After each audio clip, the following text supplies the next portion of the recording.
இங்க ஒரு காட்டுக்குள்ள இருக்கிற ஒரு பழமையான கோவிலுக்கு ஒரு ஆட்டை பலியிட வந்திருப்பாங்க. அந்த ஆட்டோட தலையை வெட்டணும்னு முயற்சி பண்ணும்போது ஆடு தலையை ஆட்ட மாட்டேங்குது. இது நல்ல சிக்னல் இல்லைன்னு நினைச்சு பூசாரி அந்த ஆட்டோட தலையில தண்ணி தெளிக்கிறாரு. இப்பயாச்சும் தலையாட்டுமான்னு பார்த்தா இல்ல. அத பார்த்த உடனே அங்க இருக்க எல்லாரும் கொஞ்சம் பதற்றமா சோர்வா அங்கேயே உட்கார்ந்துடுறாங்க. ஆனா பூசாரி விடமாட்டாரு. மறுபடியும் பூஜை ஆரம்பம்.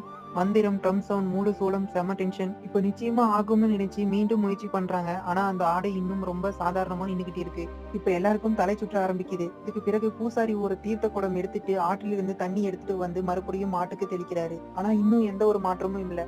தண்ணில பிரச்சனை இருக்கான்னு செக் பண்ண ஒரு கோழியை கொண்டு வந்து அதுக்கு தண்ணி தெளிக்கிறாங்க. அந்த கோழி தலையாட்டுது அப்படின்னா தண்ணி சரிதான். மீண்டும் மாட்டுக்கு தெளிக்கிறாங்க. இந்த தடவையாவது தலையாட்டுமான்னு எல்லாரும் மூச்சு வாங்காம பாத்துக்கிட்டு இருக்கும்போது அந்த ஆடு அந்த இடத்துலயே யூரின் பண்ணிடுது. அத பார்த்த உடனே எல்லாரும் ஷாக், முகம் சுளிச்சு நின்னுடுறாங்க. இந்த கதையோட செகண்ட் பார்ட் வேணும்னா கமெண்ட் பண்ணுங்க. இந்த மாதிரி இன்ட்ரெஸ்டிங்கான ஸ்டோரிஸை பார்க்க நம்ம சேனலை சப்ஸ்கிரைப் பண்ணிக்கங்க. நம்ம ஃப்ரெண்ட்ஸ் அண்ட் ஃபேமிலிக்கு இந்த வீடியோஸை ஷேர் பண்ணுங்க.